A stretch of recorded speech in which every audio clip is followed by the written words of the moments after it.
आर्थिक वृद्धि और आर्थिक विकास आपने पढ़ा, सतत विकास को अध्ययन किया, अर्थव्यवस्था के क्षेत्र पढ़ाई की, और इसके बाद में आज समावेशी विकास। और एक बात ध्यान दे लीजिए आप लोग कि जो कुछ भी आपको पढ़ाया जा रहा है, आप लोग के पास एंड्रॉयड फोन है कि नहीं? है ना? जिसके पास नहीं है तो वो पिछड़ गया, नहीं तो फिर आपको स्मार्टफोन मिलता है। अभी सरकार ने बांटा था, इसीलिए पढ़ने की और मेहनत करोगे तो फिर दोबारा फिर बटने वाले। ठीक है? हाँ, पीजी वालों को टैबलेट मिला था। तो कहने का तात्पर्य ये है, हम अपनी बात पर आते हैं कि देखिए प्रारंभिक परीक्षा तो ये आपकी है, आप 14 और 28 मई को देंगे। इसके बाद मुख्य परीक्षा में आपके सामान्य स्तर के अंतर्गत सिविल और उत्तर प्रदेश पीसीएस या प्रांतीय जितनी भी सेवाएं हैं, ठीक है, उसमें आप जब सिलेबस को देखें तो वित्तीय समावेशन, समावेशी विकास, आपको डिस्क्रिप्टिव प्रश्न मतलब मिलेगा। तो आप इस दृष्टि से भी अध्ययन ना करें, और ना मैं इस तरीके से पढ़ा रहा हूँ आपको कि आप खाली प्रीलिम्स में वन लाइनर पढ़ना। ठीक है? वन लाइनर पर बहुत ज़्यादा भरोसा हम नहीं करते। आप जो भी टॉपिक पढ़ें पूरा कंफर्म पढ़ें। ये जो पढ़ने जा रहे हो ये आपके यूडीए, एलडीए और सिविल सर्विस में प्रारंभिक और मुख्य दोनों परीक्षाओं की दृष्टि से अत्यंत महत्वपूर्ण टॉपिक है, क्योंकि आप विकास के अंतर्गत देख रहे हो आर्थिक वृद्धि और आर्थिक विकास, मानव विकास, सतत विकास, सब कुछ पढ़ रहे हैं।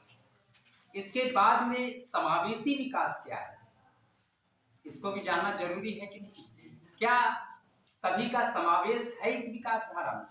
विकास की जो मुख्य धारा में समाज के सभी वर्गों का समावेश है कि नहीं है, या समावेशी क्या होता है, इस संदर्भ में अध्ययन करें। ठीक है? समावेशी विकास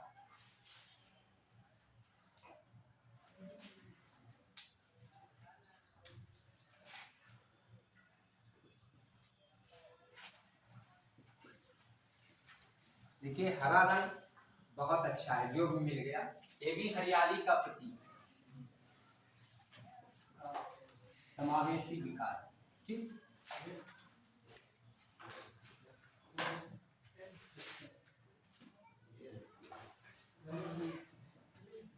इंक्लूसिव डेवलपमेंट,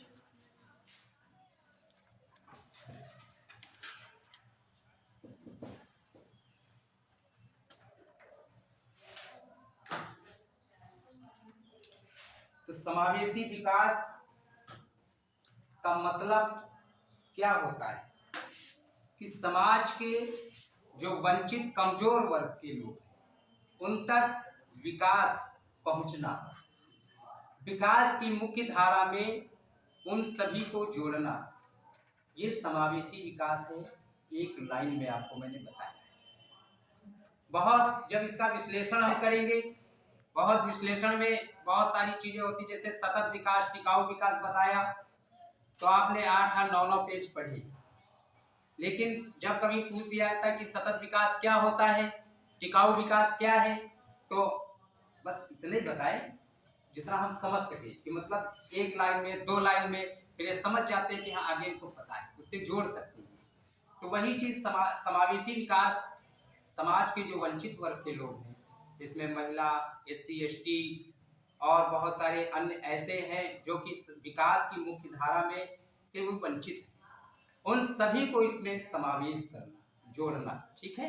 ये समावेशी विकास है। मतलब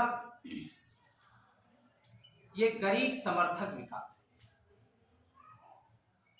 अगर वो वंचित भी तो इसीलिए है, तो ये गरीब समर्थक विकास है, सभी के साथ संलग्न करना इसका मकसद होता है।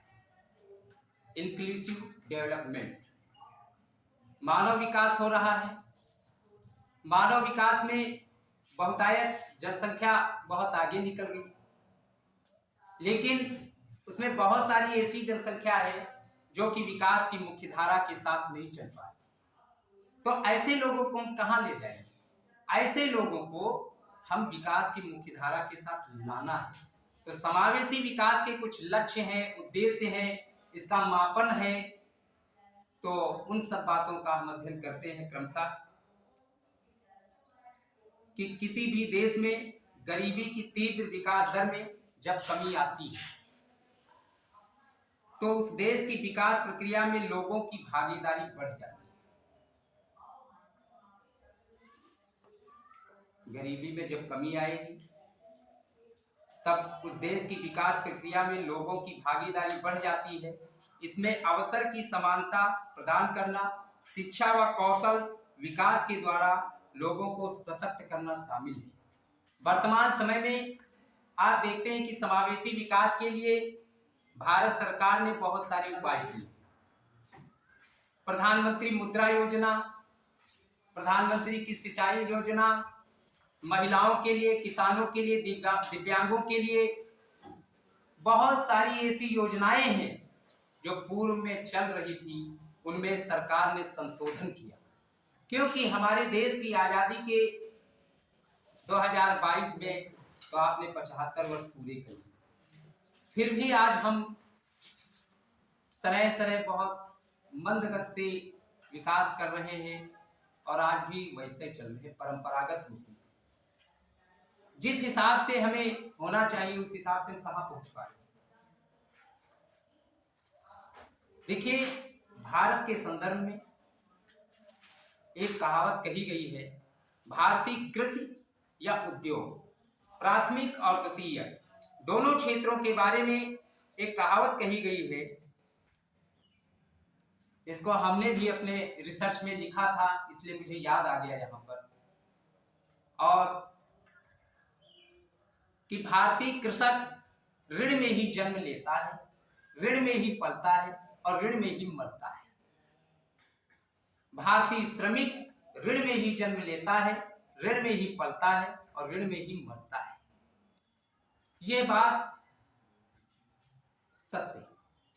आप देखते हो कि भारतीय श्रमिकों के संदर्भ में जब बात होती है, देखिए अब जैसे आप कहोगे गुरुजी ये क्या बता रहे हैं। देखिए, हम तो स्वयं जाकर के प्रश्नावली तैयार की, खुद रिसर्च किए जाकर के, तब हमें लगा कि हाँ ये बात सत्य है। श्रमिकों में जाओ तो जब वहां पर गए तो आप देखते हैं कि आज भी बहुत सारे प्रतिष्ठान ऐसे कि तृतीय वेतनमान में काम कर रहे हैं, 10,000, 12,000, 8,000 daily veg, skilled, semi skilled, non skilled, है ना। इस तरह से लेबर कितना पैसा मिलता है। अगर कहीं एडमिशन कराना है जुलाई तो उसके लिए साहूकार महाजन पर निर्भर है कि वहां से कुछ लोन कंपनी से मिल जाए, उस पर निर्भर है। अगर कोई बात आ जाए जैसे पालन पोषण करना, उसके लिए भी अगर जन्म लेना है तो कहते हैं भाई फला समस्या आने वाली, 10,000 का इंतजाम करके लो। पालन पोषण करना, उसके लिए भी इंतजाम, अगर कोई दुर्घटना घटित हो जाती है तो उसके लिए भी इंतजाम करना पड़ता है, उसके पास इतनी व्यवस्था नहीं हो पाती। तो ये कहावत भारतीय संदर्भ में बिल्कुल सत्य है। इंडियन इकोनॉमी में भारतीय कृषि ऋण की समस्याएं या कृषक की समस्याओं में ऐसा पढ़ने को मिलेगा। ठीक है, तो ये बात बिल्कुल सत्य है। फिर समान अवसरों के साथ विकास करना समावेशी विकास है कि सभी को समान अवसर मिलते हैं। समता का सिद्धांत अनुच्छेद 14 आपने पढ़ा। सभी को समान अवसर प्रदान करना उसका कर्तव्य बनता है, लेकिन क्या सभी को समान अवसर मिल पाते हैं? देखिए, बात ध्यान दीजिए, इकोनॉमिक्स हम बहुत पहले भी बताते हैं, ऐसी कोई भी परीक्षा नहीं है जिसमें भारतीय अर्थव्यवस्था से संबंधित प्रश्न न आए। इकोनॉमिक्स बहुत आसान भी विषय है और जटिल भी, जितना आप इसको समझो, पढ़ सको। ठीक है, और देखिए बहुत सारे विषय हैं, हम किसी की बुराई तो नहीं कर सकते हैं, लेकिन इतना आसान तो विषय नहीं होता है, ना इतना कठिन, क्योंकि आंकड़ों पर निर्भर विषय है। तो आप ध्यान जरूर रखिए, 20-25 प्रश्न आते हैं, आप चाहे यूपीपी ले लें, चाहे आपकी जो टीईटी से संबंधित है, जो पर्यावरण पढ़ते हो उसमें इसी से रिलेटेड है, करंट अफेयर्स वगैरह है, तमाम बातें हैं। तो आप आपस में जरूर बात करें, हम ये नहीं कहेंगे कि बिल्कुल ना करिए, आप करिए, क्योंकि हमारा जो काम हो तो हम करते रहेंगे, है ना। और पढ़ने वाले पढ़ भी रहे हैं। टॉपिक कोई जरूरी नहीं कि है रुचकर ही हो रोज का रोज। मान लिया हम आए पॉइंट टू पॉइंट आपको सीधे लिखाना चालू कर दे, धोखा मैं नहीं कर पाऊंगा। अगर समावेशी विकास पढ़ा रहा हूं तो बस उसको पूरे शुरू से आती। आप चाहे यूट्यूब गूगल चाहे जहाँ सर्च करोगे सब वहीं से फिट हो चुका है ना। कोई ऐसी कोई दिक्कत नहीं कि आपको अलग से देखने की जरूरत नहीं। परीक्षा के पहले जो इसके मेन आंकड़े होंगी वो भी आपको हम उपलब्ध कराते हैं, ठीक है, जिससे कि आपका प्रश्न पत्र आए उसमें कोई दिक्कत ना हो। लेकिन पढ़ना आपको स्वयं है, वो मुझे नहीं पढ़ना है। समावेशी विकास में जनसंख्या के सभी वर्गों के लिए बुनियादी सुविधाओं यानी भोजन, आवास, शिक्षा, पेयजल, कौशल विकास, स्वास्थ्य के साथ साथ गरिमामय जीवन जीने के लिए आजीविका के साधनों का विकास करना ही समावेशी विकास कहलाता है। आप देख रहे हैं भारत निर्माण के घटक, और भारत में आप आवास की बात करें कि बहुत लोगों के पास रहने के लिए छत नहीं। सरकार ने 2022 तक सभी को छत मुहैया कराने का उद्देश्य रखा, लेकिन पूर्ति नहीं हो पाई तो इसकी समय सीमा को बढ़ाया गया, ठीक। इसके बाद में पर्यावरण संरक्षण पर भी पूरी तरह ध्यान देना आवश्यक है। समावेशी विकास यूं ही नहीं हो जाएगा, जैसे कि मैंने आपको बताया था कि मानव का विकास, फिर सतत विकास। सतत विकास क्या पर्यावरण को अनदेखा करके तो हो नहीं सकता है, और वही हाल समावेशी विकास का है। ये सब विकास एक दूसरे पर परस्पर निर्भर है। इसके बाद में थोड़ा लिखना चल लिखूं।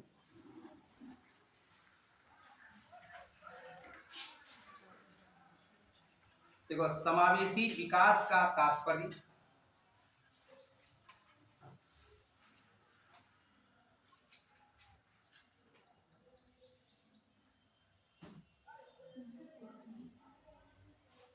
जनसंख्या के सभी वर्गों के लिए बुनियादी सुविधाओं की पूर्ति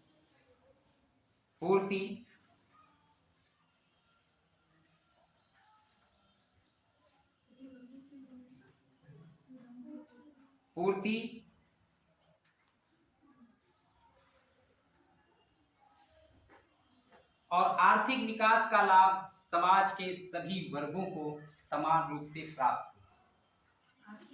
आर्थिक विकास का लाभ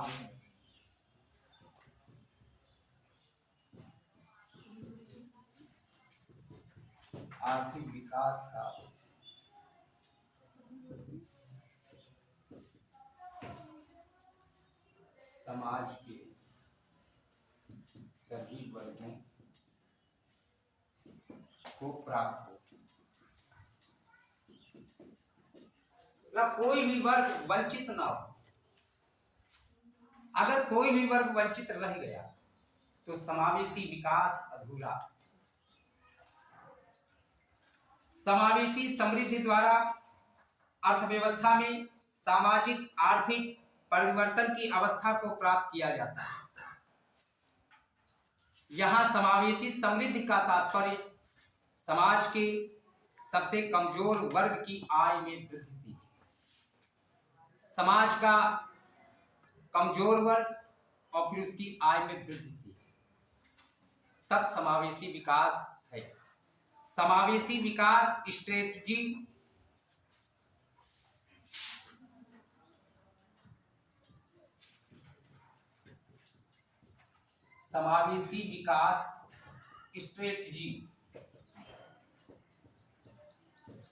यानी इंक्लूसिव डेवलपमेंट की हाइपोथेसिस क्या है, इसकी परिकल्पना क्या है। परिकल्पना के आसपास ही पूरा टॉपिक घूमता है। जब आप कोई शोध अनुसंधान करते हो तो उसमें परिकल्पना निर्मित की जाती है। परिकल्पना जब निर्मित की जाती है तो आपने, जैसे आपका फर्स्ट पेपर है सीसेट है, सेकंड है, तो उसमें ये शोध अनुसंधान से संबंधित आते होंगे प्रश्न, आते हैं? फर्स्ट में आते, चलो फर्स्ट में मतलब ये जितनी भी आपकी परीक्षाएं लगभग सब में यही चीज होगी। जैसे आज सुबह से खबर उड़ी कि लखनऊ विश्वविद्यालय का ऑब्जेक्टिव होगा सभी पेपर, फिर बाद में ऐसी कुछ सूचना है कि ऑब्जेक्टिव नहीं होगा। तो इसमें ये होता है कि परीक्षाओं में अब पेपरों में आप देखते हो कि बहुत सारे बदलाव हो चुके हैं, है ना? बदलाव हुए विगत इसके आज के 7-8 साल पहले की अपेक्षा बहुत सारे बदलाव हुए। तो कुल मिलाकर इससे प्रश्न पूछा जाता है शिक्षा, शोध, अनुसंधान इत्यादि से। तो समावेशी विकास स्ट्रेटजी इस परिकल्पना पर आधारित है कि विकास की मूल धारा में सबको जोड़ा। लिख लो, स्ट्रेटजी क्या है कि विकास की मूल धारा में सबको जोड़ा जाए। विकास की मूल धारा में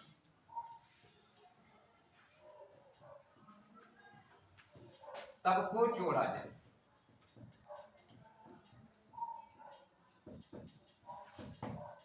सबको जोड़ा जाए।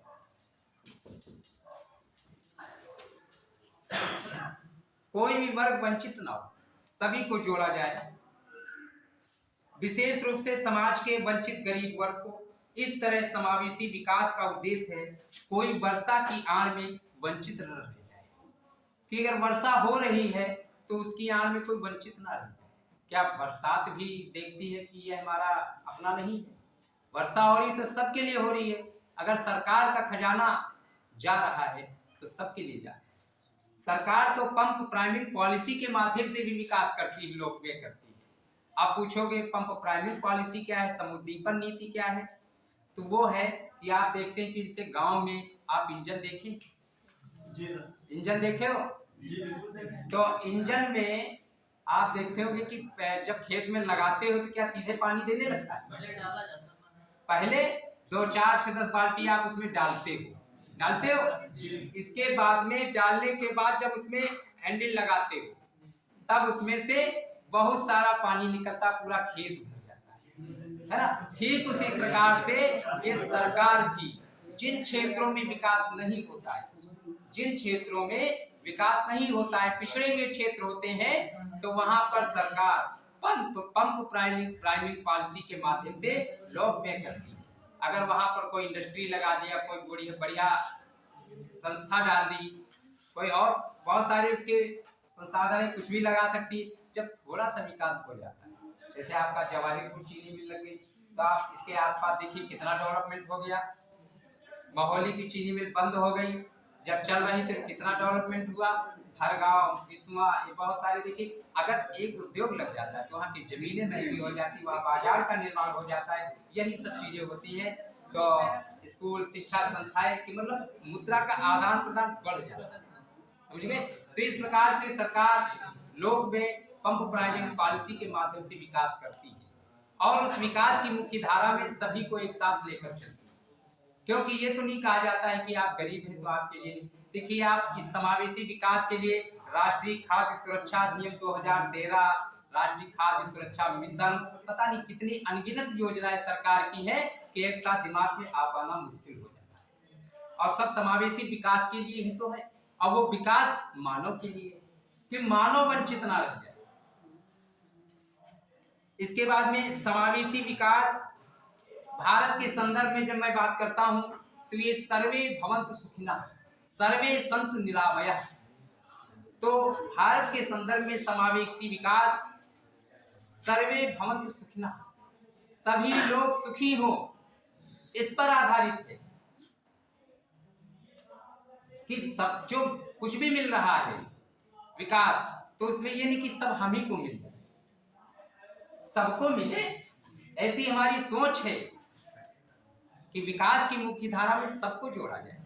आज की ये अभ्युदय कोचिंग, ये भी शिक्षा के माध्यम से ये समावेशी विकास का ही एक अंग है, शैक्षिक समावेश। क्योंकि सरकार ने भी सोचा कि जैसे जो वंचित वर्ग के लोग हैं, वंचित वर्ग में आर्थिक रूप से भी, मान लिया हम आर्थिक रूप से सक्षम नहीं है, गरीब समर्थक योजना है, विकास है, तो हमारे लिए सरकार ने ये मुख्यमंत्री अभ्युदय योजना लॉन्च की, शुरुआत की, जिसका लाभ समाज के सभी वर्ग के लोग ले रहे हैं। अब इसमें ये हो सकता है कि वही हाल है कि कोई जब बीमार कोई पड़ता है, कोई प्राइवेट में दिखाता है जाकर के, लूट घसोट होती, कोई सरकारी में इलाज कराता है, और है सब ऐसे ही। कहने को खाली है, चीज तो वही। आपको हम जो नोट्स वगैरह देते हैं कि आप YouTube पर आप सारे, आप तो कभी देखते नहीं, ये सत्य में बताते, इतना टाइम ही नहीं मेरे पास है।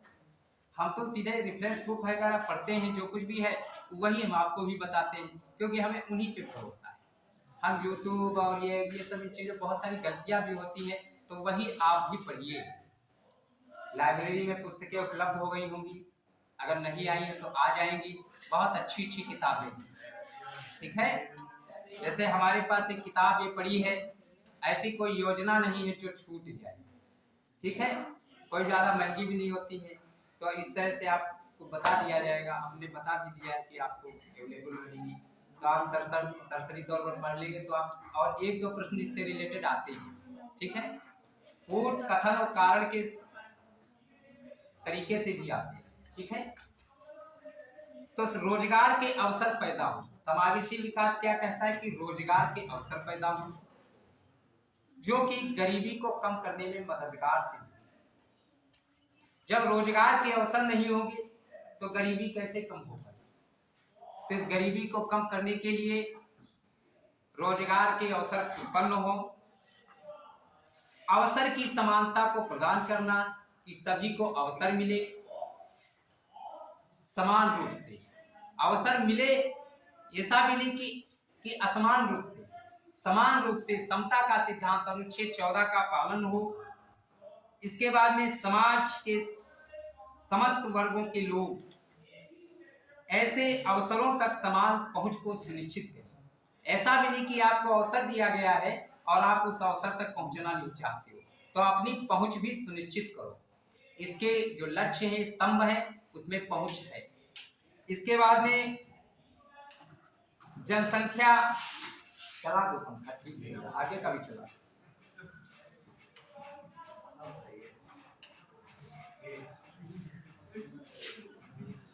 इससे मस्तिष्क करो ताजा भी रहेगा और आप मन से पढ़ेंगे। इससे जनसंख्या के सभी वर्गों के लिए बुनियादी सुविधाएं उपलब्ध कराने पर होता है, अर्थात शिक्षा, आवास, पेयजल व्यवस्था, चिकित्सा, इन सभी की व्यवस्था करना समावेशी विकास है। सभी के लिए निष्पक्ष नियामक वातावरण का निर्माण करना, जिसमें व्यक्तियों के लिए रोजगार अवसरों का बढ़ना, ये सब समावेशी विकास के अंग हैं। इसके बाद में समावेश में 4 विशेषताएं सम्मिलित हैं, जरा लिख लीजिए। वो 4 विशेषताएं कौन सी हैं? समावेश में 4 विशेषताएं। प्रश्न आ सकता है कि इसमें समावेशन की कौन सी विशेषता नहीं है, तो आप पॉइंट लिख लें, बाकी विश्लेषण मैं करता हूं। पहला है अवसर, अवसर, क्षमता, पहुंच, अवसर, क्षमता, पहुंच और सुरक्षा, 4 है, ठीक। अवसर, क्षमता, पहुंच और सुरक्षा, ये समावेश में 4 विशेषताएं सम्मिलित हैं। अब आप इन विशेषताओं से कुछ इसका अर्थ निकाल पा रहे हैं कि अधिक से अधिक अवसर उत्पन्न कर उनकी आय बढ़ाने पर केंद्रित है। पहला है अवसर। अगर अवसर नहीं मिलेगा तो क्या उनकी आय बढ़ पाएगी? क्या उनकी गरीबी खत्म हो पाएगी? क्या वो कुछ समाज में आगे बढ़ पाएंगे? असंभव जैसा लगेगा। तो पहला जो समावेश की पहली विशेषता जो है, वो पहला पॉइंट है अवसर, कि सभी को समान रूप से अवसर मिले। और इसके बाद में दूसरा है क्षमता, कैपेसिटी, कि उपलब्ध अवसरों का लाभ उठाने के लिए लोगों को अपनी क्षमताओं में सुधार करने पर केंद्रित। कि जो हमको अवसर मिला है, इस अवसर को अपनी क्षमता के माध्यम से, अपनी योग्यता के माध्यम से, अपनी कार्यकुशलता इफिशियंसी के माध्यम से हम उस अवसर को प्राप्त करें, उस अवसर को ना गंवाएं। श्री रामचरितमानस में कहा भी गया, का वर्षा जब खुशी सुहानी, कि जब आपको आज अवसर मिला है, इस अवसर को आप गंवा दोगे तो क्या वो अवसर मिल पाएगा? जो समय बीत जाता है वो समय दोबारा नहीं आता है। कहने को हम कह ले कि समय आता है, जो घड़ी बीत गई, जो पल बीत गया वो फिर जिंदगी में नहीं आएगा। हर दिन 52 है और 52 को 7 से गुणा कर लो, 364 65 समझ गए? सोमवार मंगलवार सब 52 है। हर एक दिन का महत्व है, हर एक पल का महत्व, हर एक घड़ी का महत्व है। और अपने में हमेशा सकारात्मकता लाएं, अपने को क्षमतावान बनाएं कि हम सब कुछ कर सकते हैं। कभी यह ना सोचे कि हम ये कुछ नहीं कर सकते। जब आप सकारात्मक सोचोगे तो आप दिन पर दिन आगे बढ़ते हैं। हमको कॉलेज में 12:30 हो गए तो हम समझे कि आज में बहुत देर हो जाएगी। तब तक क्रॉसिंग बंद थी। AKH24 एक न्यूज चैनल है, उसकी गाड़ी खड़ी थी, हाथ दियो बैठा लिए, सिधौली तक ले आए, बस से हम बहुत समय से आए। अगर हम ये सोच लेते कि हम पहुंच नहीं पाएंगे, जूझ जाएंगे, टूट जाएंगे, टूट जाएंगे, कुछ नहीं हो सकता है। तो सबसे बड़ी चीज है कि आप अपनी क्षमता को बढ़ाएं और क्षमतावान व्यक्तित्व बने। आप सब कुछ कर सकते हैं। हमने कभी नहीं सोचा था कि आज मैं यहाँ खड़ा हो सकता हूँ, यहाँ पढ़ा सकता हूँ, वहाँ पढ़ा सकता हूँ, वो कर सकता हूँ, लेकिन हमने सोचा कि करेंगे नहीं तो आप कैसे? बाधाएं कब रोक सकी है आगे बढ़ने वालों को। दूसरी बात, परिश्रम के पसीने में ही सफलता की मिठास छिपी हुई है। आजकल परिश्रम करना नहीं चाहते, पसीना बह रहा है, कोई रुमाल से पोंछ रहा, कोई पंखा चला रहा है, पसीना बहने दो।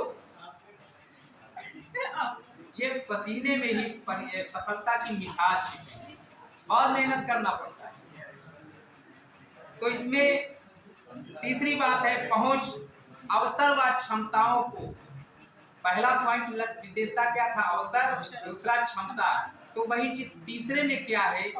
पहुंच, यानी अवसरों व क्षमताओं को एक साथ लाने के लिए साधन प्रदान करने पर केंद्रित, साधन प्रदान करने पर केंद्रित कि अवसर मिल गई, क्षमता मिला, तो अब हमको वहां तक पहुंचना है, ये मेरा काम है।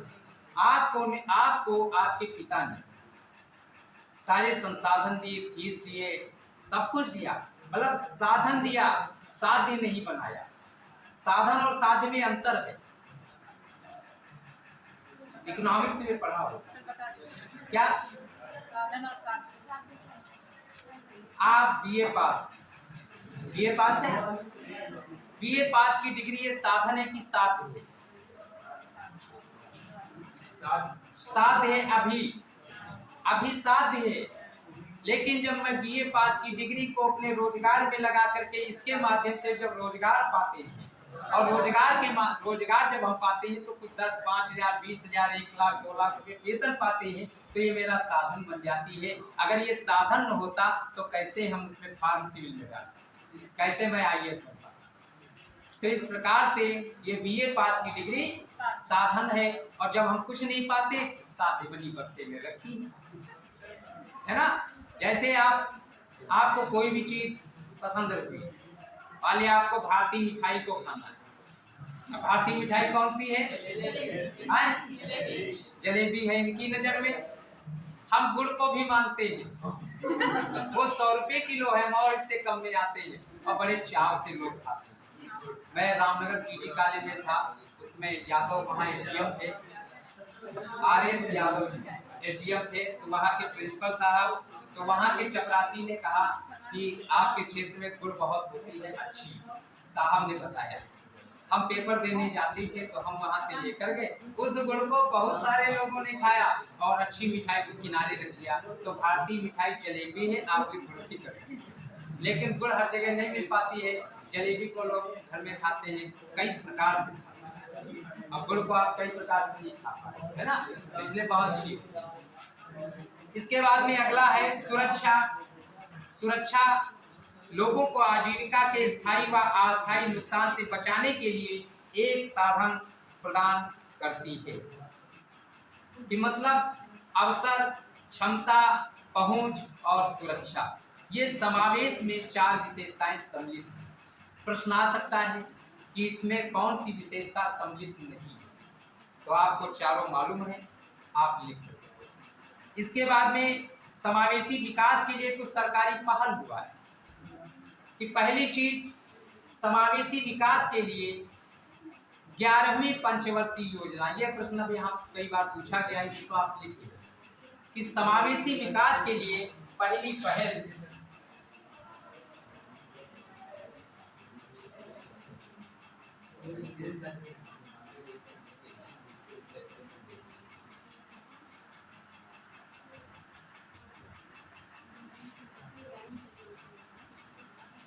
11वीं पंचवर्षीय योजना लिख लिया। अब प्रश्न आ जाए, समावेशी विकास तो समझ में आ गया होगा कि समाज के वंचित वर्ग के लोगों को अवसर, समता के साथ सभी समाज के सभी वर्गों तक सुविधाएं पहुंचाना, वंचितों को विकास की मुख्य धारा में जोड़ना, समावेशी विकास हो गया। अब प्रश्न आता है कि ये समावेशी विकास की पहल की शुरुआत कब हुई? तो 11वीं पंचवर्षीय योजना में समावेशी विकास की पहल, समावेशी विकास 11वीं पंचवर्षीय योजना में प्रस्तुत की गई। इस योजना में समाज के सभी वर्गों के लोगों के जीवन की गुणवत्ता को सुधारने और उन्हें अवसरों की समानता उपलब्ध कराने की बात कही गई। क्योंकि 1 अप्रैल 1951 तो भारत की पहली पंचवर्षीय योजना शुरुआत, वित्तीय वर्ष 1 अप्रैल और 31 मार्च, सुना होगा, पढ़ा होगा, ठीक है। तो इसके बाद में 1 अप्रैल 1951 को पहली पंचवर्षीय योजना 56 तक, ठीक, 31 मार्च। इसी प्रकार से 11वीं पंचवर्षीय योजना प्रत्येक 5 वर्षों पर पंचवर्षीय योजना, फिर अनवरत योजना 74 से, फिर 3 वार्षिक योजनाएं हुई हैं, प्लानिंग हॉलीडे योजना अवकाश जिसको कहते हैं। समावेशी विकास, इसका समावेशी विकास पर 12वीं योजना। अब देखिए 11वीं योजना में समावेशी विकास की पहल की गई, प्रस्तुत किया गया। अब 12वीं योजना जो 2012 से 17, 2012 से 17, ये जो है योजना थी 12वीं योजना। अब जैसे सरकार ने बहुत सारी योजनाओं की घोषणा करती 15 अगस्त में, 26 जनवरी को, तो कोई जरूरी नहीं कि तभी से लागू होगी, कह दिया बस चालू। अरे कुछ उसका फाउंडेशन बनेगा, सिस्टम बनेगा, तब ना उसको लागू लॉन्च किया जाएगा। ठीक उसी प्रकार से समावेशी विकास की पहल 11वीं पंचवर्षीय योजना में शुरुआत होगी। इसके बाद में 12वीं पंचवर्षीय योजना हुई। इसकी थीम ही थी कि तीव्र समावेशी एवं सतत विकास, तीव्र समावेशी एवं सतत विकास।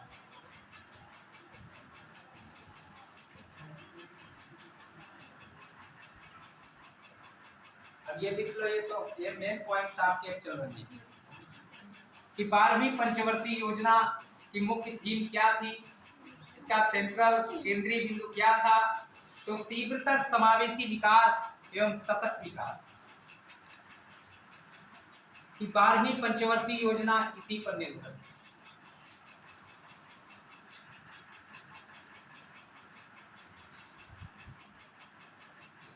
इस योजना में गरीबी, स्वास्थ्य, शिक्षा तथा आजीविका के अवसर प्रदान करने पर विशेष जोर दिया कि सभी को विकास की मुख्य धारा में जोड़ा जाए, टिकाऊ विकास हो, समाज के सभी लोग सुखी हों, सभी निरोगी हों, लेकिन कुछ ऐसी प्राकृतिक आपदाएं हैं जिनसे मनुष्य पार नहीं पा सकता, जैसे भूकंप है, बाढ़ है, महामारी है। अब इसके बाद में महामारी ही आ गई तो हमारी पूरी अर्थव्यवस्था, तीनों क्षेत्र, मानव विकास, सतत विकास, हमारा जीवन जो गरिमा में जी रहे थे वो सब कुछ अव्यवस्थित हो गए। लोग अपने घरों में कैद हो गए, लोग जो चलते फिरते थे वो खुद असाध्य जैसे हुए, परेशान हो गए, बहुत सारे मेंटली डिस्टर्ब हो गए। जब वैश्विक महामारी आई तब ऐसा लगा कि अब हम लोग तो कह रहे थे कि यार कोई दुनिया में नहीं बचेगा, लेकिन बचेगा। मनु और शतरूपा ने लगभग 23,000 वर्षों तक घोर तपस्या की नैमिषारण्य में। वो पहले पुरुष थे। काया का और या, का से मनु, या से शतरूपा, समझ गए? काया तैयार हुई, एक से मन, एक से शतरूपा। सबसे पहले विवाह भी यही शुरुआत हुई, यही से काया मन शतरूपा। सबसे पहले सृष्टि में यही थे। आपके क्षेत्र में ये किसको पता है कि आप सीतापुर के? अरे हम एक बार एक इंटरव्यू देने गए तो वहां पर जब पूरी फाइल सौंप दो तो पूछते हैं ना कहाँ से आए हो, क्या है, अच्छा ये बताओ नैमिषारण्य कहाँ। जब करना नहीं होना नहीं तो ऐसे प्रश्न होंगे। तो हमने कहा सीतापुर में है। अब हम कहते कि कितना आसान प्रश्न, अरे कहीं हरियाणा का हो तब उसके लिए कठिन पड़ जाएगा, बढ़ जाएगा। तुमको क्या पता हरियाणा में कौन से देवी देवता का मंदिर है? और ये नैमिषारण्य भाई वही है कि अब जैसे हमारे घर में तो हम कहते कितना आसान, लेकिन विश्व विख्यात है। तीर्थ बर नैमिष विख्याता, अति पुनीत साधक सिद्धिदाता। ठीक है, अब हम पुनः वापस आते। देखिए ये जो पुरुषार्थ है, धर्म अर्थ काम मोक्ष, आपने समाजशास्त्र में, आपने आधुनिक इतिहास में, प्राचीन इतिहास में पढ़ा होगा। पुरुषार्थ, धर्म अर्थ काम मोक्ष, तो उसमें अर्थशास्त्र भी है, तो इसलिए हमको पढ़ना पड़ता है। ये सब तमाम चीजें कोई जरूरी नहीं है कि हम आधुनिक अर्थशास्त्र को ही पढ़ें। इसके प्राचीन जब अर्थशास्त्र पढ़ेंगे हम तो देखिए हम लोग तो जैसे आप लोग को पढ़ाना है, पढ़ना भी है, तो अपने जो व्याख्यान है उसको मजबूत होना है, उसकी तह तक जाना है। जैसे भी आपने साधन और साध्य पूछ लिया, ये बहुत अच्छा प्रश्न है कि साधन और साध्य क्या है, मीन्स एंड वांट्स क्या है। तो इस तरह से अगर आप पढ़ेंगे नहीं तो कैसे जान पाएंगे, है ना? जानना जरूरी है। बहुत सारे लोग गांव में पूछ देते हैं कि साधन क्या है, साध्य क्या है, अब पता नहीं मिलता है। अब क्या इकोनॉमिक्स में, आईएएस में आपसे पूछा जाता है, सिविल में, आपकी मेंस परीक्षा में पूछा जा सकता है। मेंस में एक स्टैटिस्टिक्स का भी प्रश्न आता है, समझ गए? वो भी सेंट्रल टेंडेंसी का, और बहुत आसान प्रश्न होता है, बहुत आसान होता है। लेकिन सब कहते हैं बड़ा कठिन होता है, वो बहुत आसान है, पढ़ना पड़ता है। तो सरकार द्वारा की 12वीं पंचवर्षीय योजना जो थी, इसमें गरीबी, स्वास्थ्य, शिक्षा इत्यादि पर ध्यान दिया गया। इसके बाद में आपकी योजनाएं कितनी हुई हैं? कितनी? 12। अब देखिए 15 मार्च 1950 को, 15 मार्च 1950 को योजना आयोग की स्थापना की गई, पार्लियामेंट स्ट्रीट, नई दिल्ली। ठीक, योजना आयोग का पदेन अध्यक्ष तत्कालीन प्रधानमंत्री होता है। उसका योजना आयोग का अध्यक्ष कौन होता है? प्रधानमंत्री होता है। तो पहले योजना आयोग के अध्यक्ष कौन थे? एक बार इनके पास चिट्ठी एक आई, किसके पास? पंडित जी के पास, जवाहरलाल नेहरू के नाम, वापस कर दिया। क्यों? क्योंकि नाम के आगे पंडित नहीं लिखा। समझ गए? तो इस प्रकार से कोई भी व्यक्ति है उसका जब कोई आप नाम ले तो सम्मान के साथ ले। ये नहीं कि तुम फलाने जमात के, अरे तू सभ्यता सीखे। हम भारतीय सभ्यता और संस्कृति के पोषक हैं, पालन करने वाले हैं। हमारा अनुकरण पूरा विश्व कर रहा है। यूं ही नहीं भारत को विश्व गुरु कहते हैं। समझ गए? हम अपनी गाय, अगर जैसे मान लीजिए अगर समावेशी विकास अगर पेपर में आ जाता है, तो अगर हम मतलब एक या दो लाइन में अगर कहना चाहें या हम बताना चाहें क्या बताएंगे? देखिए, समावेशी विकास समाज के कमजोर वर्गों, समझ रहे हैं कि समाज के कमजोर वर्ग, वंचित वर्ग, जिसमें आर्थिक रूप से भी कमजोर। आप गांव में ले लीजिए, बहुत सारे कमजोर वर्ग के लोग होते हैं, जैसे बीपीएल कार्ड धारक भी अब समझ लो तुम यहाँ पर, गरीबी रेखा से नीचे वाले समझ लो, है ना। तो अब बताइए उनका कौन सा प्रोत्साहन होगा? तो सीमा भी बनाई गई है उसमें। ऐसे तो सब कहेंगे कि हम वंचित हैं, लेकिन उसकी एक सीमा बना दी गई कि वो जो सीमा कहते हैं वहाँ पर बीपीएल कार्ड है तो तुम अब राष्ट्रीय खाद्य सुरक्षा मिशन के हकदार हो। तुमको इस समावेशी विकास की मुख्यधारा में जोड़ते हैं। 5 किलो तुमको भी अन्न मिला। आप बहुत सारी देखिए, अब देखिए आवास मिल रहा है, सबको तो नहीं मिल रहा है, कुछ उसके पात्रता की शर्तें हैं। जब आपके पास एक शब्द में ही उत्तर लेना है तो उसका यही है कि समाज के कमजोर वर्ग या वंचित वर्ग के लोगों को विकास की मुख्य धारा के साथ जोड़ना। ये समावेशी विकास कहने का तात्पर्य ये है कि समाज के वंचित वर्ग के लोगों को विकास की मुख्य धारा में समावेश करना। अगर जिससे हम अमेरिका से तुलना कर लें, अमेरिका से तुलना करें हम, अगर हम टेक्नोलॉजी में पीछे जा रहे हैं, शिक्षा में जा रहे हैं, तो ये तो हम समावेशी से पीछे जा रहे हैं क्या? इसके अंदर अमेरिका एक पूंजीवादी देश, वहाँ की अर्थव्यवस्था बहुत ज्यादा है। हम 2024 तक, पूरी बात सुनिए, 2024 तक हमारी जो अर्थव्यवस्था 5 ट्रिलियन करने का मेरा लक्ष्य। वहाँ पर कोरोना में स्थिति खराब हुई तो 17 ट्रिलियन या कुछ है। चीन आगे है, जापान आगे। हमारे भारत में क्या, एक जनसंख्या की दृष्टि से हमारा भारत विश्व में दूसरा स्थान रखता है। अमेरिका का कोई स्थान है जनसंख्या। तो अब बताइए, वहाँ पर तो हमारे यहाँ बहुतायत जनसंख्या कृषि पर निर्भर है ना। अब हम वहाँ की टेक्नोलॉजी से, हमारी मोदी सरकार, पूरा अवसर देंगे बात करने का आपको, हमारी मोदी सरकार, जब हम बार बार अपने लेक्चर में कहते हैं कि अगर मैं स्नातक पास हूँ, क्या हम अपने उत्थान, अपने देश के उत्थान में या कौन सी ऐसी टेक्निक में पैदा कर सकता हूँ कि मेरे राष्ट्र का उत्थान नहीं हो पा रहा है ना। तो इसके लिए सरकार ने कौशल मिशन भी प्रारंभ किया है। बहुत सारी चीजें, हमारे समाज के बहुत सारे लोग इलाहाबाद राव आईएएस सही सब नहीं जा पा रहे थे, तो यहाँ व्यवस्था की गई। आपने बात करिए, समावेशी विकास देखें तो उसमें जो आप वंचित वर्ग का सवाल शुरू करते हैं, तो हम ये समझ पा रहे हैं कि अगर समावेशी विकास का तात्पर्य है मतलब हमारे देश का चहुमुखी विकास हो। चहुमुखी विकास का तात्पर्य ये है कि शिक्षा में भी हो, टेक्नोलॉजी में भी हो, और चारों तरफ विकास। चहुमुखी का मतलब मैं यहाँ पर ये मान सकता हूँ कि अर्थव्यवस्था के तीनों क्षेत्रों का विकास और समाज के सभी वर्गों को लाभ मिले सबका। तो इसमें हम ना केवल वंचित वर्ग को शामिल करें। वंचित का मतलब यहाँ पर वही नहीं है कि जो आप सोच रहे हो। और इसमें देखिए, जैसे SC ST, अभी मैं आगे इसके प्रावधान भी है तो संविधान के, मैं वो भी बताऊंगा आपको, वो भी आर्टिकल के साथ में बताऊंगा। और यहाँ तक भी अगर आपकी समझ से परे होगा, हम समय पूरा देंगे, आप पूरा लेक्चर पढ़ लें। और जो समाज के कमजोर और वंचित वर्ग के लोग हैं, जो शब्द यहाँ पर है वो सब,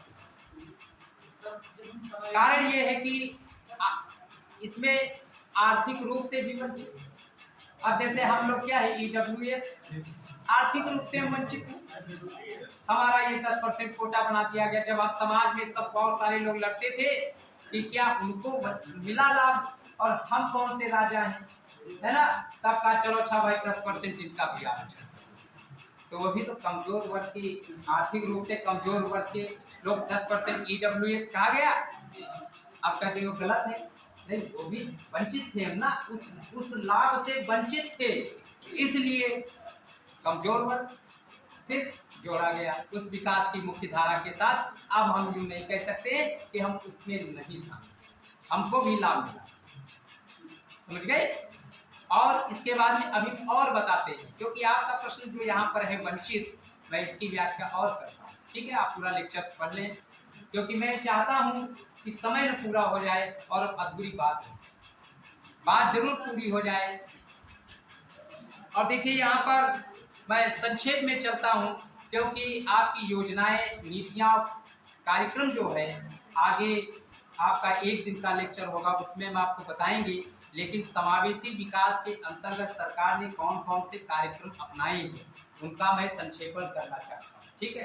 जैसे कि दिव्यांगों के लिए सुगम भारत अभियान, स्वावलंबन योजना, सिपडा, दिव्यांगजन अधिकार अधिनियम 2017 जैसे अधिनियम लागू किए, ये भी जल्दी में लागू किए, है ना, कि सबको लाभ मिले। बहुत सारी चीज़ों, देखिए आप गांव में है, पड़े रहते थे, ना कोई ट्राईसाइकिल, ना कोई व्यवस्था किसी को नहीं मिलती है। सरकार संशोधन कर रही, और जो सरकार की योजना है, मैं उसका पक्षधर नहीं हूँ, लेकिन उसकी योजनाएं दीर्घकालीन नजर आएगी। सरकार की जो योजनाएं होती अल्पकालीन परिणाम नहीं देती, क्योंकि भारत कोई बहुत छोटा देश तो नहीं, बहुत विशाल देश। तो देखिए राष्ट्रीय कृषि बीमा योजना 1999 में भारत सरकार के द्वारा, आप लिखना चाहे तो लिख सकते हैं संक्षेप में, कुछ पढ़ते भी हो।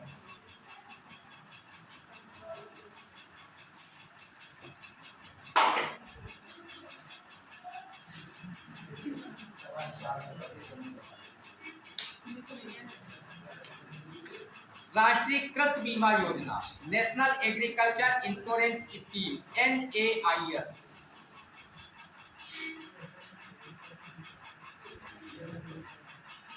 उन्नीस सौ 99 में भारत सरकार के द्वारा कृषि क्षेत्र में व्याप्त समस्याओं के दृष्टिगत योजना थी। इसके बाद में प्रधानमंत्री फसल बीमा योजना, देखिए NAIS, national agriculture insurance scheme, ना लिखना तो रहने दो, भेज देंगे आपका, समय लगेगा, समझ लोगे तो काम आएगा, और कोई दिक्कत आती तो आप पूछ सकते हैं हमसे। नंबर तो है ही ग्रुप पर, अगर कोई भी चीज़ समझ नहीं आती तो आप पूछ सकते हैं। लेकिन यह है कि मान लिया आप कहीं पढ़ा रहे हो कॉलेज में, तब भी खैर बाहर निकल के बात कर देते हैं, लेकिन अब आप समझ पैसा में इतना बता देते हैं, कोई दिक्कत नहीं। दूसरा है देखिए प्रधानमंत्री फसल बीमा योजना 13 जनवरी 2016 को, जिसमें सामान्य व वाणिज्यिक फसलें पर बीमा प्रदान करना, और ये जो PMFBY ये जो योजना चालू हुई थी, ये सब नरेंद्र मोदी जी की देन, भारतीय प्रधानमंत्री। इसमें यह योजना किस वर्ष से प्रारंभ हुई? खरीफ वर्ष 2016 से। अब ये 2016 से तो प्रारंभ हुई, लेकिन किस फसल से? तो खरीफ फसल से। और प्रीमियम राशि खरीफ फसल पर 2%, रबी पर 1.5%, और बागवानी व वाणिज्यिक फसल पर 5% इसकी प्रीमियम दर। ठीक। राष्ट्रीय कृषि विकास योजना कृषि मंत्रालय के द्वारा 2007-8 में। अब जितनी भी ये योजनाएं रही, सबका संशोधन हुआ है बाद में, धीरे धीरे हो रहा है। जैसे आपका ये योजना विभाग, इसको नीति आयोग, भारतीय परिवर्तन अध्ययन संस्थान, नीति NITI। अब योजना आयोग बैठा है किनारे। अब पहले क्या था, योजना आयोग में पूरे देश की जैसे योजनाएं हैं, आपके गांव में सड़क बननी है, कहीं सीतापुर में विकास होना, कुछ होना है, तो एक योजना प्लान हो। प्लान जब आप बनाएंगे, प्लान मैनेजमेंट में, आप कॉमर्स में मैनेजमेंट है, उस मैनेजमेंट में नियोजन के कुछ सिद्धांत प्लान में, तो उसमें पूरे देश के विकास का खाका वो तैयार है, समरी या पहले सिनॉप्सिस, जो तैयार करती है कि हम अपने देश में किस प्रकार से विकास करें। तो जितनी भी विकास की योजनाएं हैं वो योजना आयोग हो गई। फिर वहीं पर राष्ट्रीय विकास समिति NDC 1952 में स्थापित की थी। वहां से यहाँ पर आकर के अप्रूवल होता था, अनुमोदन, कि हाँ ये भाई विकास वहाँ होना चाहिए। इसके बाद में नीति आयोग आपका बन गया, पंचवर्षीय योजना भी किनारे। अब नीति आयोग पूरा नीतियां बना रहा, पूरे देश में विकास का खाका तैयार हो रहा है। अब इसके बाद में प्रधानमंत्री कृषि सिंचाई योजना 1 जुलाई 2015 भारतीय प्रधानमंत्री नरेंद्र मोदी जी द्वारा लागू किया गया। इसमें 3 योजनाएं जो थी उनको इसी में शामिल कर दिया गया। अब वो 3 योजनाएं जब हम नोट्स भेजेंगे तब आप देख लेंगे। फिलहाल मैं बताता हूं कि त्वरित सिंचाई लाभ कार्यक्रम एक था AIBP, इसके बाद में समेकित वाटर सेट प्रबंधन कार्यक्रम, फिर खेत पर जल प्रबंधन, इन तीनों योजनाओं को मिला करके प्रधानमंत्री कृषि सिंचाई योजना संचालित की।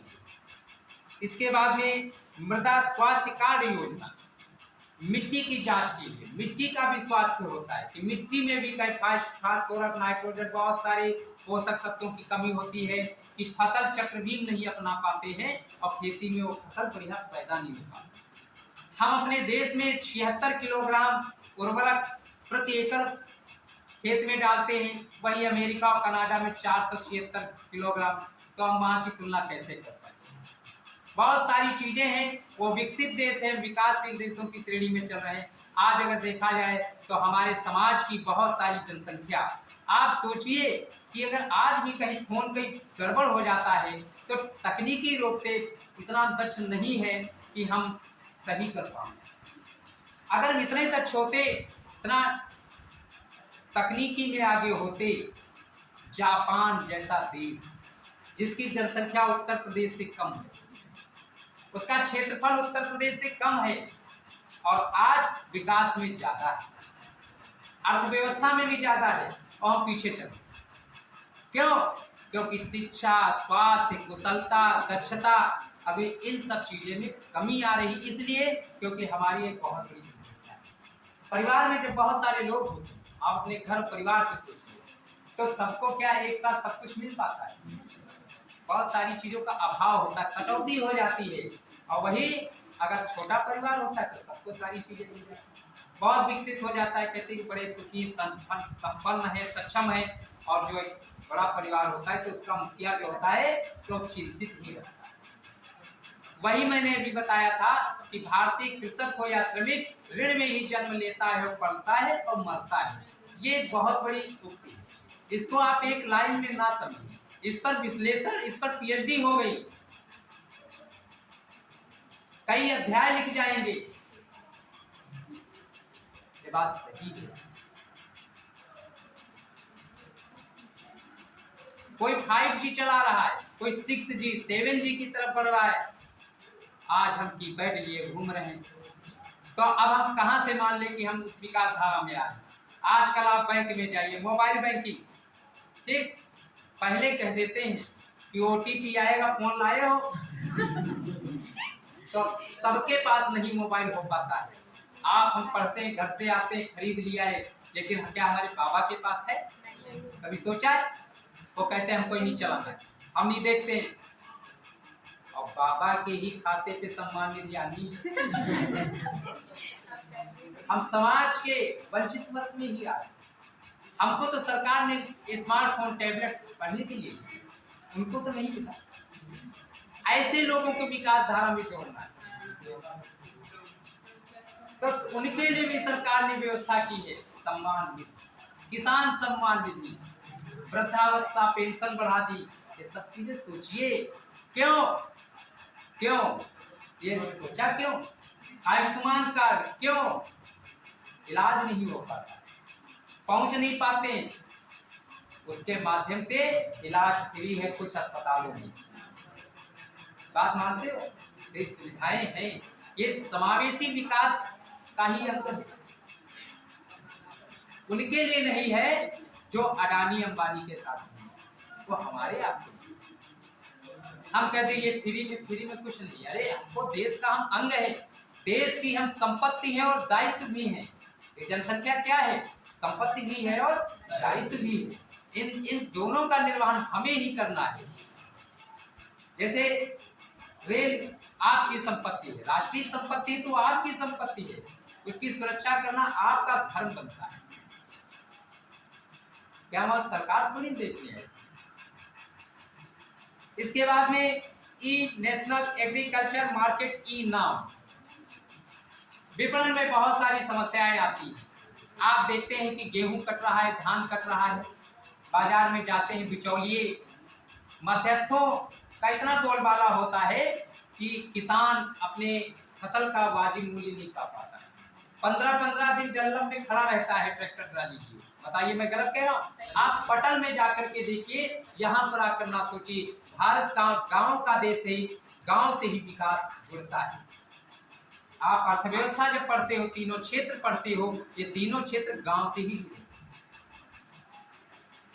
ये व्यवस्थाएं किसके लिए है? गांव के लिए। 6,05,000 कुछ गांव हैं, उनके लिए। क्योंकि भारत की बहुतायत जनसंख्या गांव में निवास करती है, शहरों में कम। गांव से ही शहर बने हैं, गांव का ही लोग शहर में है, नौकरी करते हैं लेकिन फिर भी खेती से जुड़े हैं। ये बात मानते हो? उसमें भी भ्रष्टाचार चलता है कि सम्मानित ले ले, वसूली भले बाद में हो जाए। इन सब चीजों को हट जाए तो शायद सबको लाभ मिल जाएगी। सरकारी नौकरी करते हैं और फिर भी उसमें राशन कार्ड में गल्ला लेते हैं। इसलिए हमारा आज भी वंचित वर्ग का लोग धीरे धीरे आगे बढ़ रहा है। 2030 तक का हमारा लक्ष्य है कि संपूर्ण विश्व में शांति और सुरक्षा की कामना करते हैं कि 2030 तक अपने लक्ष्य को प्राप्त करें। इस समावेशी विकास और सतत विकास, ये मिलते जुलते ही विकास, ये कुछ और नहीं है। और ये सब किसके लिए? मानव के विकास के लिए। और इन सब का केंद्र बिंदु, सेंट्रल पॉइंट क्या है? मानव है। मानव मानो तो मानव है, ना मानो तो मानव नहीं। समझ गए? इसके बाद में राष्ट्रीय खाद्य 14 अप्रैल 2016 को ई नाम की प्रायोगिक परियोजना का शुभारंभ हुआ था।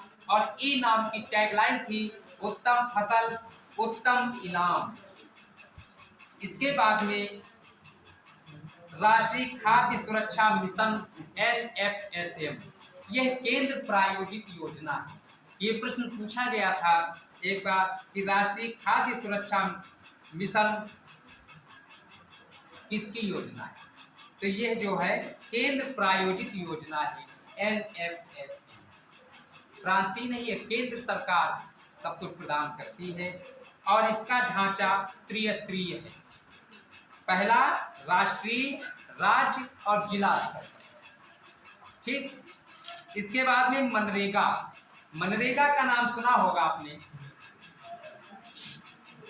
नरेगा, नरेगा का सुना है? नरेगा का सुना है?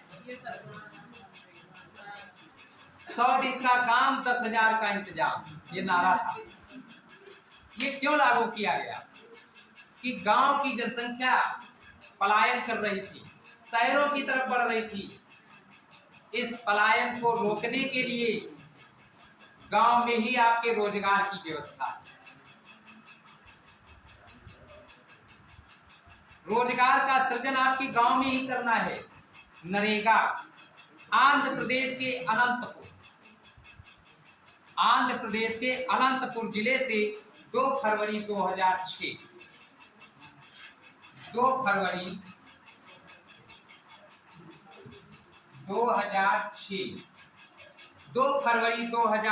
को देश के 200 चुनिंदा जिलों में इसको संचालित किया गया। देश के 200 चुनिंदा जिलों में नरेगा को 2 फरवरी 2006 को आंध्र प्रदेश के अनंतपुर जिले से सर्वप्रथम इसकी शुरुआत की गई। इसके बाद में 2 अक्टूबर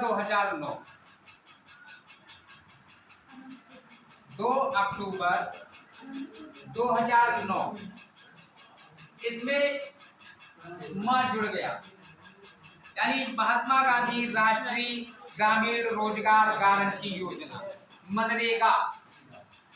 2 अक्टूबर 2009 को नरेगा का नाम परिवर्तित करके मनरेगा कर दिया गया और वो महात्मा गांधी की जयंती होती है। स्वच्छता दिवस के रूप में भी मनाते हैं इनकी जयंती को। तो मनरेगा रोजगार की वैधानिक गारंटी प्रदान करता है। अगर आप गांव में रहते हो, आपको रोजगार चाहिए, तो वैधानिक विधान की तरफ एक विधान बना है, विधि है कि आपको रोजगार मिलेगा, आप आवेदन करिए और आपको काम देगा। ये बात समझ रहे? आप सब तो गाँव से जुड़े, हम तो भी गाँव से जुड़े हैं, तो हमको नहीं मिल पाया वो अलग बात है, लेकिन सरकारी नौकर भी उसमें काम कर सकता है। हम आप सब कर सकते हैं। हमारी जिस दिन छुट्टी होती है हम संडे को काम करेंगे, हम कर सकते हैं।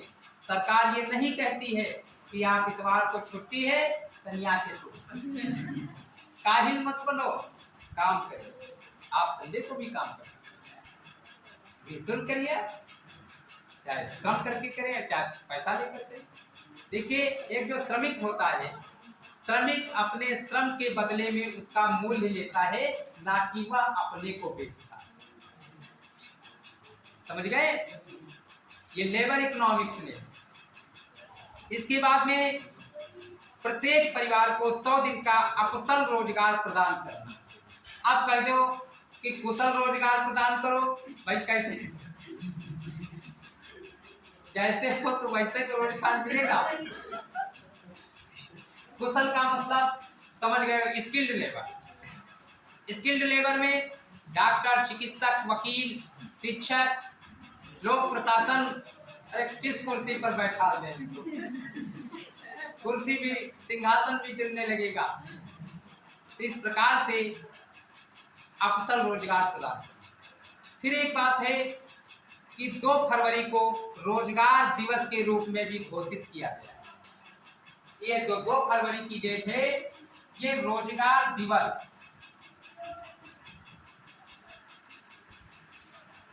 ये भी बहुत बड़ी बात है, क्योंकि केंद्र प्रायोजित योजना है और सरकार की महत्वाकांक्षी योजना है। ये गांव से जुड़ी है, लोगों के रोजगार से जुड़ी है, और जब रोजगार होगा तभी पेट में अन्न। गरीबी में कमी लाएगी। 100 दिन का काम, 10,000 का इंतजाम, तो हम क्यों बाहर जाएं, दिल्ली में जाएं? अपने गांव में ही काम कर लेंगे, अपनी खेती भी देख लेंगे, साइड में कुछ मिल गया। समझ गए? सरकार समावेशी विकास के माध्यम से बहुत सारी योजनाएं प्रायोजित की है, लेकिन अवसर, क्षमता, पहुंच और सुरक्षा पर ध्यान दें। बहुत सारी योजनाएं हैं, आप देखिए, लेकिन बस वही चीज है, अवसर, क्षमता, पहुंच और सुरक्षा पर हमारा ध्यान नहीं। अवसर मिल रहा तो ले नहीं रहे, पीछे भाग रहे। क्षमता नहीं है, हम कुछ जान नहीं पा रहे। बहुत सारी ऐसी योजनाएं थे कि जान नहीं पा रहे। ये गलत तरीका है। जानिए, हर चीज के बारे में जानिए। इसके बाद में दीनदयाल अंत्योदय योजना, राष्ट्रीय ग्रामीण आजीविका mission day NRLM, day Deendayal Antyodaya योजना नवंबर 2015, जिसमें कि बिलो पॉवर्टी लाइन, BPL, गरीबी रेखा से नीचे परिवारों को स्वरोजगार उन्मुख गतिविधियां बढ़ाने के लिए। इसके बाद में दीनदयाल अंत्योदय योजना जो शहरी क्षेत्र में, उसकी वो 23 सितंबर 2013 को, जिसमें शहरी गरीबी के 3 आयाम थे, जिसमें आवास, सामाजिकता और आजीविका प्रदान करना। आप देखते हैं कि बहुत सारे लोग शहरों में भी होते हैं कि जाते झुग्गी झोपड़ी और कैसे तिहारी करके अपना कमाते धमाते। उसके लिए भी देखिए सरकार ने शहरों में भी आवास की व्यवस्था की, कि वो कहाँ जाएं, उसके लिए भी व्यवस्था की है। अब हम कहते हैं हम उसके पात्र नहीं। तुमने कभी अवसर को प्राप्त करने की कोशिश की?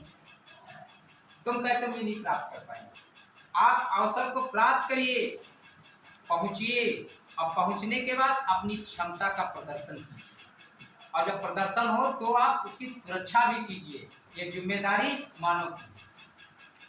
इसके बाद में स्टार्टअप इंडिया, जिसमें कि इसका प्रारंभ 16 जनवरी 2016 को यह योजना नीति आयोग एवं संवर्धन आयोग के द्वारा प्रायोजित है, जो कि ग्रामीण क्षेत्रों में इस योजना को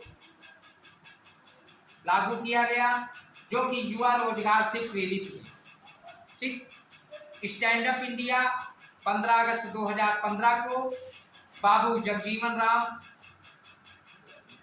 की जन्मदिवस के उपलक्ष्य में इस योजना को संचालित किया गया, जिसमें कि 51% शेयरधारिता SC और ST और महिला उद्यमी के पास हो।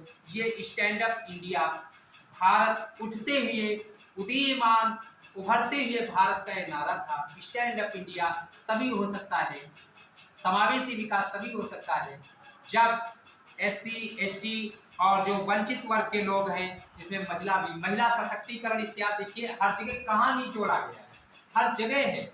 आप लोकसभा में SC के लिए 80 सीट, कितनी है 80 है ना, और ST के लिए कितनी 47 है, कितनी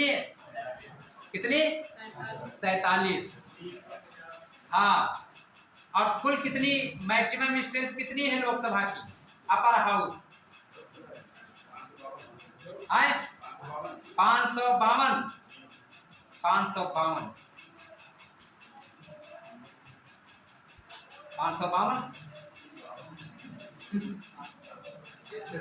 ठीक। एंग्लो इंडियन कितने होते इसमें, और 545, 552 मैक्सिमम स्ट्रेंथ, लेकिन प्रेजेंट स्ट्रेंथ 545। ठीक। आगे 800 हो जाएगी तब देखा जाएगा, जब नई संसद भवन पर वो तब देखा जाएगा। 543 प्लस 2 543 कॉन्स्टिट्यूंसी से चुनकर आते हैं डायरेक्ट इलेक्शन के माध्यम से, और 2 एंग्लो इंडियन होते हैं। अरे होते नहीं है नहीं, लेकिन 2 माने तो जाएंगे। इसके बाद में राज्यसभा में कितने होते हैं, उच्च सदन और निम्न सदन, लोअर हाउस और अपर हाउस, कितने होते हैं 250।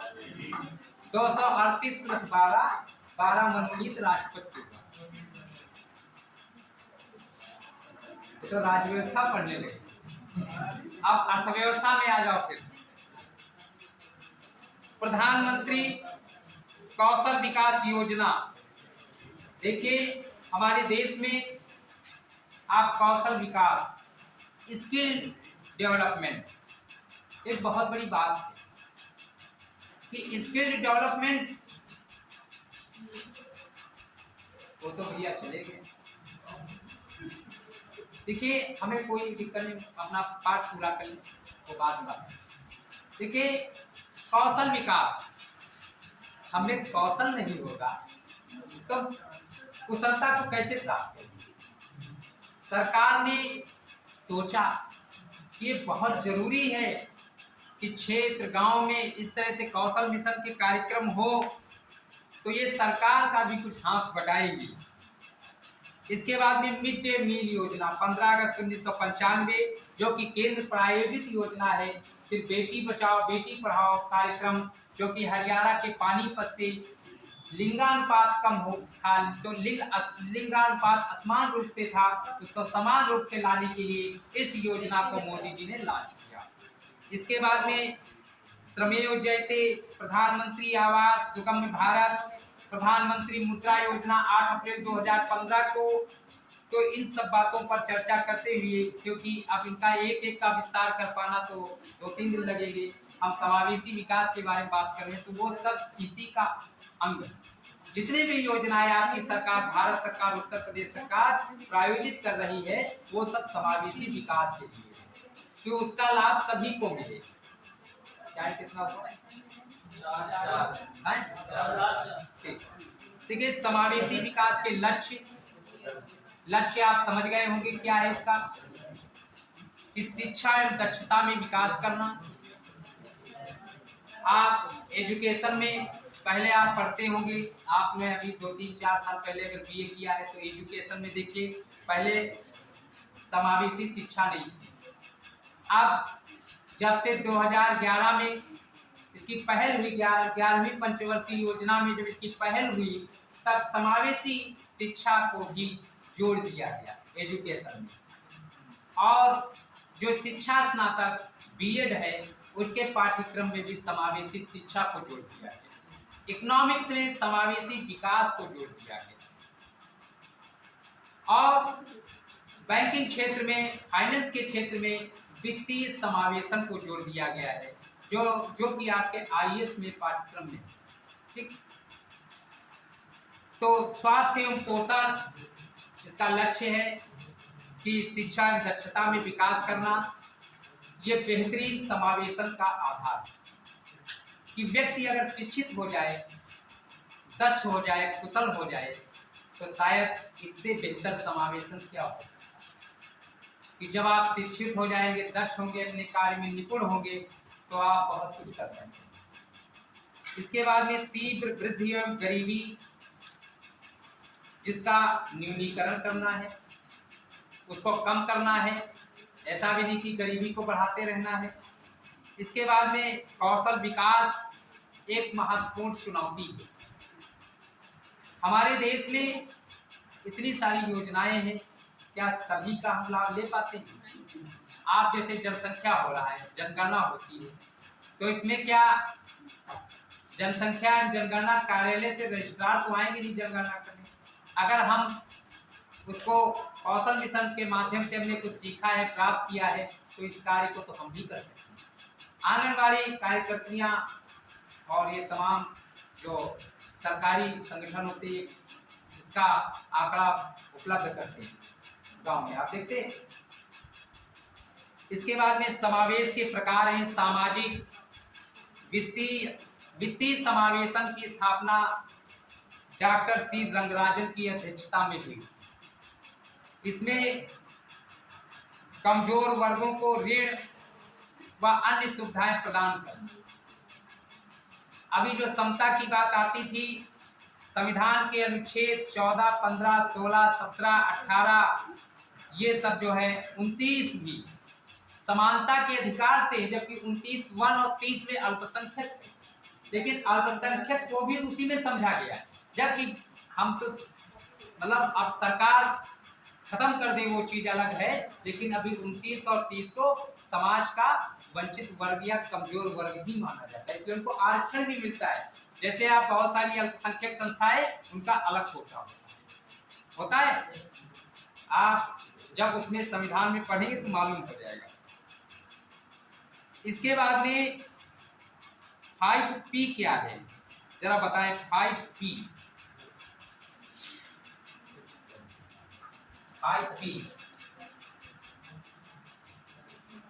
बताइए। उस दिन हमने बताया था सतत विकास में, बताइए पीछे आप, कोई भी लोग बताओ। तो हमें लगे तो कि हाँ पढ़ रहे घर पर।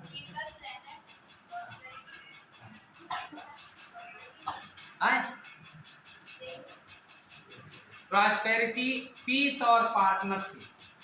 ठीक, ये 5P है। ठीक, जैसे ट्रिपल पी योजना क्या है? Public private partnership. ठीक, और ये 5P है। देखिए इकोनॉमिक्स में अगर तुम सोचो, इतिहास तो नहीं कि किसी कहानी में मैं लेकर चलूं, ऐसे तुमको हंसाना, ऐसे समझाना है, और ये कोई जरूरी नहीं। देखिए ये जो टॉपिक हैं आप उठा के अपने यूट्यूब वगैरह खोल लेना, जिस हिसाब से तुमको मिल रहा है इस हिसाब से उस पर नहीं। हमने देखा है खुद, उसके लिए पढ़ना पड़ेगा। एक शिक्षक को भी पढ़ना पड़ता है। अगर ये कोई कहते कि हम पढ़ेंगे नहीं या पढ़ते नहीं हैं या क्या पढ़ते करेंगे, हमको शिक्षक है ही, तो वो गलत। पढ़ना रोज दिन भर पढ़ना पड़ेगा, समय निकालो पढ़ने के लिए, वही असली शिक्षक भी पढ़ेगा। अब कोई परिपक्व नहीं होता है, ना कोई परिपूर्ण होता, ये बात मैं रोज कहता हूँ। कोई भी चीज दिमाग से कर सकती है। जैसे आप यहाँ बैठे, आपसे भी कहा जाए जरा सामने आओ, तो आप खुद अपने को आकलित करें कि हम क्या कर सकते हैं। है ना। अपने को भी सोचें कि हम क्या कर सकते हैं, कैसे क्या है, तो वही दूसरे पर नियम लागू। इसके बाद में समावेशी विकास के लिए कुछ संवैधानिक प्रावधान किए गए। मैंने भी देखा कि बहुत सारी चीजें एक जगह मिल नहीं पा रही, कभी मुझे लिखना पड़ता है। प्रावधान देखिए, जो समावेशी विकास के लिए कुछ संवैधानिक प्रावधान किए गए कि जिनके माध्यम से विकास सभी तक पहुंच पाएगा। एक तो अनुच्छेद 38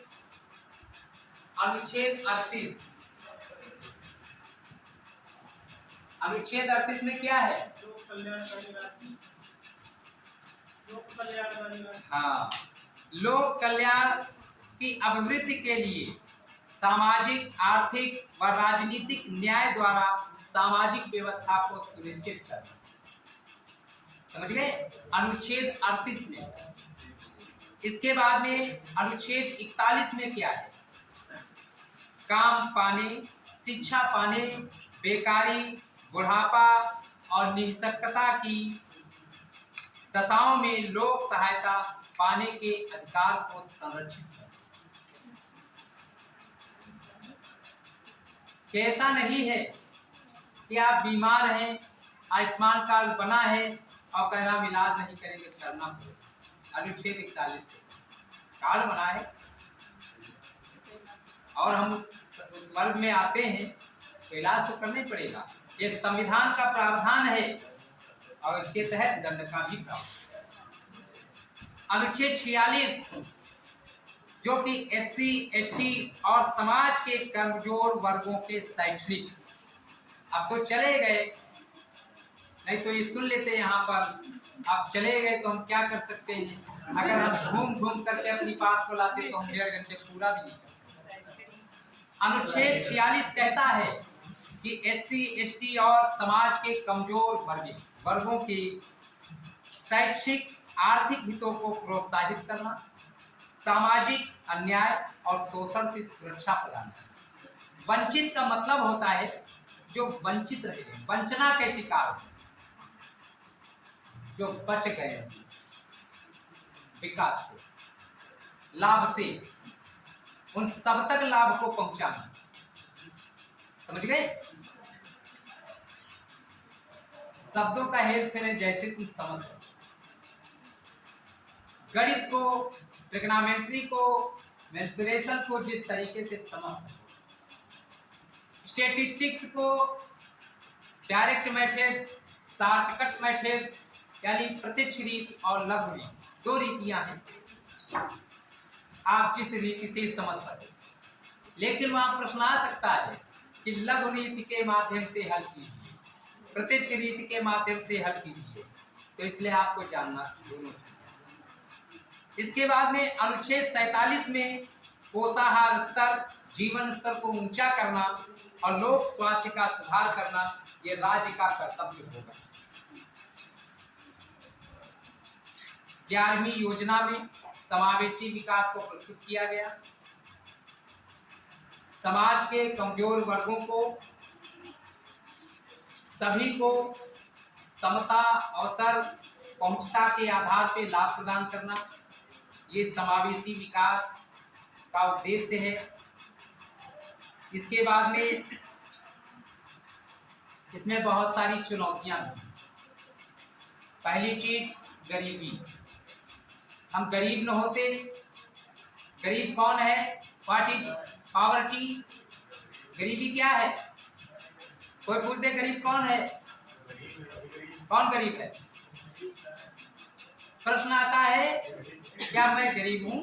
कि इसमें कौन गरीब है, कौन अमीर है? इसका कोई पैमाना है?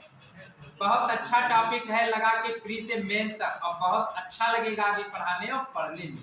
लेकिन जैसे अगर हम ये कह दें कि हमारा काम नहीं अच्छा है तो क्या काट के फेंक देंगे?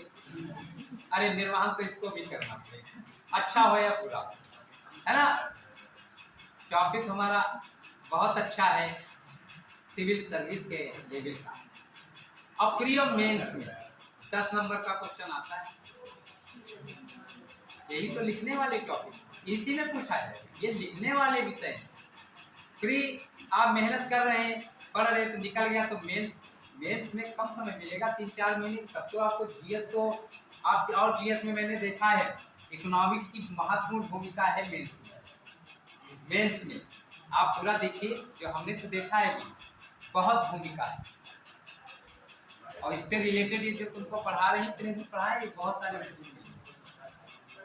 तो 29% लोग गरीबी रेखा से नीचे जीवन यापन कर रहे हैं। एक गरीबी बहुत बड़ी चुनौती है, इस सबको दूर करने के लिए समावेशन का सहारा लिया गया। बहुत सारी योजनाएं केंद्र राज्य के द्वारा प्रायोजित हो रही है कि हमारी गरीबी कैसे दूर।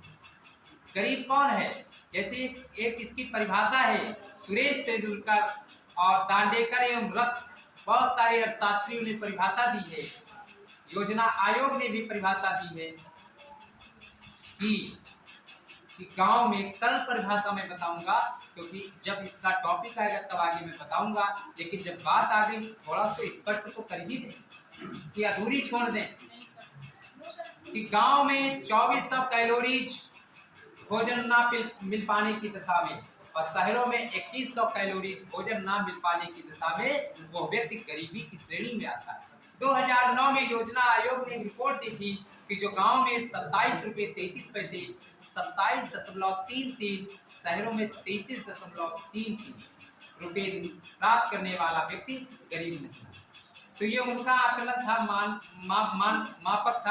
मापन था, लेकिन आज की कंडीशन में इतना बहुत कम है। तो ये आपका गरीबी की परिभाषा थी, गरीब कौन है, इससे आकलन कर सकते।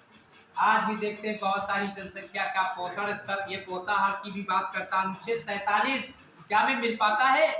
आंगनबाड़ी, दरिया, बाल विकास, बहुत सारी देखिए कार्यक्रम लागू सब सरकार दे रही, मुफ्त में नहीं दे रही है, चना दे रही, सब ये सब समावेशी विकास का अंग है। ये सबको मिले, सबको विकास के साथ जोड़ना है। कोई यह ना कहे कि हम ले नहीं पाए, सरकार ने आपको मुफ्त, आप ये माने, लेकिन हम अपनी क्षमता को सुरक्षा, अब हम उसी के सहारे बने बैठे हैं, तो ये करा। अब हम आगे अपना प्रदर्शन तो करें। हमें अभ्युदय कोचिंग समावेशी शिक्षा का एक माध्यम मिला, अब हम आगे पढ़ें। हम ये सोच ले कि अनिवार्य एवं निःशुल्क कोचिंग, तो मजा नहीं आ रहा है क्या? जब पैसा देकर कोई चीज खरीदते कहते बड़ा टेस्ट है, बड़ा स्वाद है, लेकिन नहीं, ये आपको लगता है, जब आप बाहर जाओगे तब समझ में आ जाता है कि कुछ भी पैकेज चलता है। एक नोट्स जो 8-9 पेज है उसके भी पैसे ले लीजिए, समझे? ऐसे घर में है, आपके घर में है कोचिंग और आप पढ़ सकते हैं, अच्छा कर सकते हैं, ऐसा कुछ नहीं है, सब वही। बहुत सारे ऐसे लोग हैं खुद सेल्फ स्टडी करके आगे बढ़े, खूब मेहनत से निकल गए। और एक चीज मैं बता दूं, मेरा सर को बुलाए बंद करा।